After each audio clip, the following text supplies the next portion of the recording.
అందరికీ నమస్కారం. దేశంలో ప్రస్తుతం జరుగుతున్న పరిణామాలు వినబడేది వక్ యాక్ట్. వెస్ట్ బెంగాల్లో జరిగే అల్లరి కూడా ఈ వక్ యాక్ట్ గురించే జరుగుతున్నది. అసలు వక్ యాక్ట్ అంటే ఏంటిది? ఈ వక్ యాక్ట్ ఎప్పుడు ఏర్పడ్డది?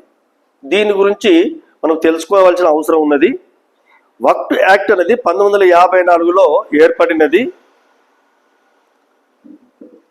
1964లో పట సెంట్రల్ వక్ కౌన్సిల్ అనేది బోర్డు ఏర్పాటు చేయడం జరిగింది.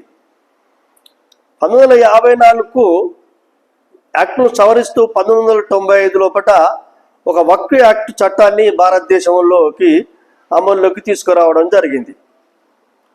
ఈ 1995 వక్ యాక్ట్ ప్రకారము బోర్డు వారికి విపరీతమైన అధికారాలు కట్టబెట్టడం జరిగింది. దీని ప్రకారం 1995 ప్రకారము 2023 ఆగస్టు 1 నాటికి వక్కు ఆస్తులు 3804 చదరపు కిలోమీటర్లు, దాని మొత్తం ఆస్తి విలువ 5 లక్షల కోట్లు. సైన్యము, భారత రైల్వేలను తర్వాత 3వ స్థానంలో వక్కు ఆస్తులు. వక్కు బోర్డు కింద 9.40 లక్షల ఎకరాల భూమి వక్కు బోర్డు కింద ఉంది. చివరికి మొన్న 2014 ఎన్నికల ముందు యూపీఏ ప్రభుత్వం, మన్మోహన్ సింగ్ ప్రధానమంత్రి, ఢిల్లీలో లుటెన్స్ ప్రాంతంలో 123 ఒక ప్రముఖమైన ఆస్తులను వక్ఫ్ బోర్డుకు కట్టబెట్టడం జరిగింది.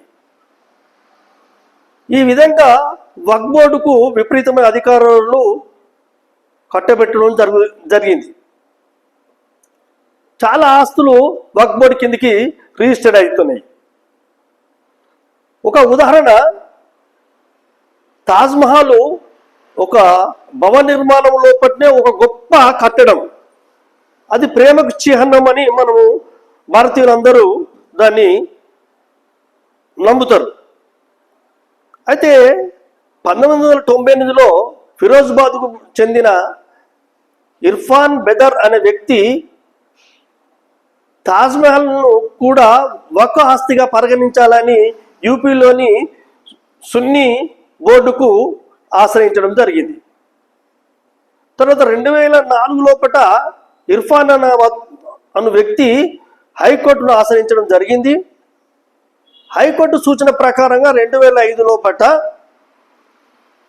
అది తాజ్మహల్ వక్ఫ్ ఆస్తిగా రిజిస్టర్ చేయబడింది.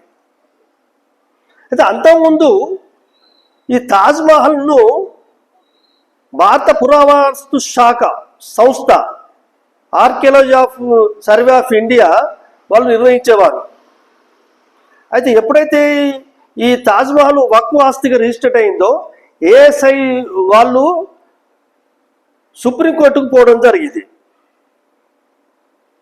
సుప్రీంకోర్టు విచారించి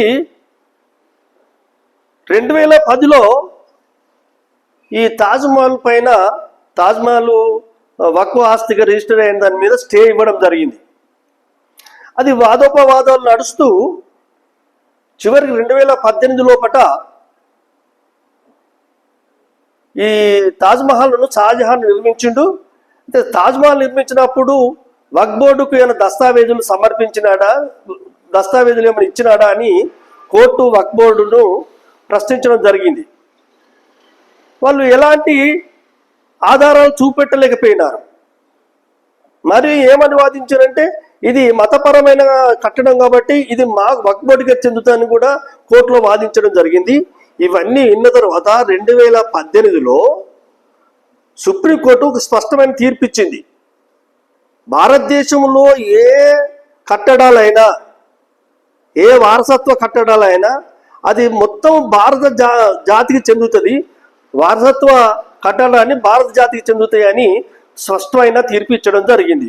ఒకవేళ ఆ తీర్పు ఇవ్వనట్లయితే, మతపరంగా తాజ్మహల్ను వక్ఫ్ బోర్డుకి అప్పచెప్పినట్లయితే దాన్ని ఆధారంగా చూసుకొని ఎర్రకోట, ఫతేపూర్ సిక్రీ, తర్వాత చాలా కట్టడాలు, ఈవెన్ పార్లమెంటు కూడా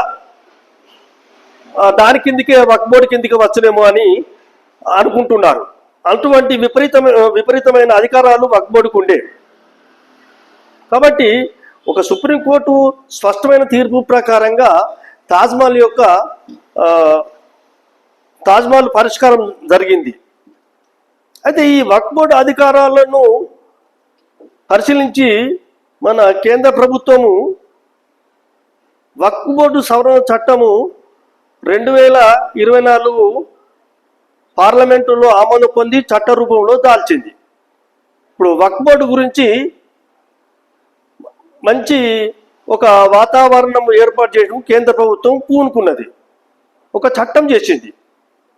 ఈ వక్ఫ్ బోర్డు సవరణ చట్టము 2024 ప్రకారంగా చాలా భారతదేశానికి కానీ వక్ఫ్ బోర్డు కానీ ముస్లిం సమాజానికి కానీ మంచి జరుగుతుందని నేను భావిస్తూ ఆశిస్తున్నాను.